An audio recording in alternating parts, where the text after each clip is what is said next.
ইয়া আল্লাহ দেখেন আপনার বান্দারা ইয়া আল্লাহ 2 রাকাত নামাজ পড়ার জন্য বৃষ্টিকে উপেক্ষা করিয়া এই ময়দানের মধ্যে জমা হয়েছে। ইয়া আল্লাহ এই বান্দাদের কাউকে আপনি ইয়া আল্লাহ গুনাহ সহকারে ঘরে ফিরে নিয়েন না। ইয়া আল্লাহ মাফ করে দেন। আপনি যদি মাফ করে দেন আপনার কারো কাছে কৈফিয়ত দিতে হবে না। ইয়া আল্লাহ আমরা যদি ক্ষমা না পাই আমরা তো ধরা পড়ে যাইব। মাহবুব আমাদের সকলকে মাফ করে দেন। ইয়া আল্লাহ আজকে আমরা একটু ভুল ইব্রাহিম আলাইহিস সালাম তার ছেলেকে কুরবানি করছিল, যে রকম আপনার কাছে প্রিয় হয়েছিল, পরীক্ষায় উত্তীর্ণ হয়েছিল। ইয়া আল্লাহ আমাদের পশুকে এরকম আপনি কবুল করেন। ইয়া আল্লাহ আমাদের পশুকে এরকম কবুল করেন, আমাদের নিয়তের মধ্যে সাফাই দান করেন। ইয়া আল্লাহ ইয়া আল্লাহ ইয়া আল্লাহ এর সবের কথা যে বলা হয়েছে এর পুরাপুরি দিয়ে দেন। ইয়া আল্লাহ আমাদের অনেকের মা বাপ দুনিয়াতে নাই। ইয়া আল্লাহ আমি দেখছি ইয়া আল্লাহ ছোট সময় ইয়া আল্লাহ ভালো কাপড়টা মা বাবা না পরিয়া আমাদেরকে কিনে দিত। ইয়া আল্লাহ ভালো খাবারটা আমাদের জন্য রেখে দিত। ইয়া আমার রাহিম আমাদেরকে হাত তুলে তুলে ঈদের ময়দানে নিয়ে যেত।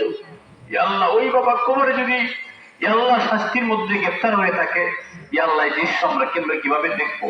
ইয়া আল্লাহ আমাদের মা বাবার তাদের নাই, তাদের কবরকে আপনি আফরিশুহু ফিরাশুল জান্নাহ, জান্নাতের বিছানা বিছিয়ে দেন।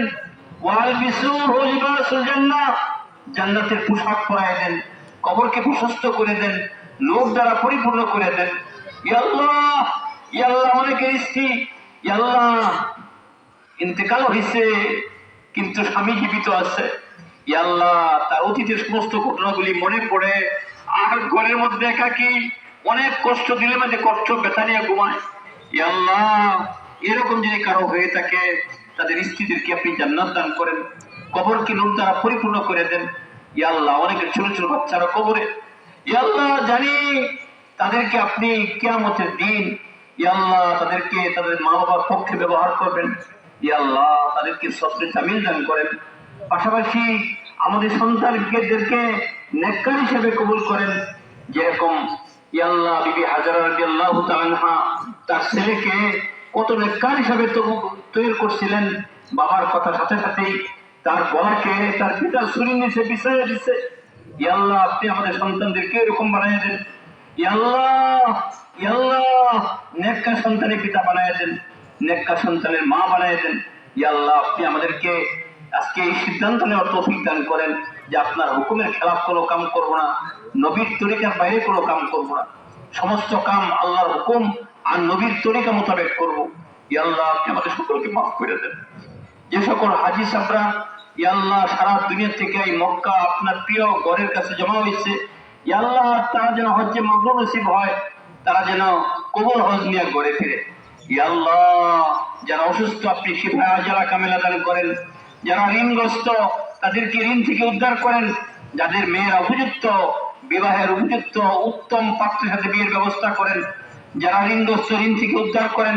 ইয়া আল্লাহ যারা দুর্দশাগ্রস্ত চিন্তা থেকে মুক্তি দান করেন।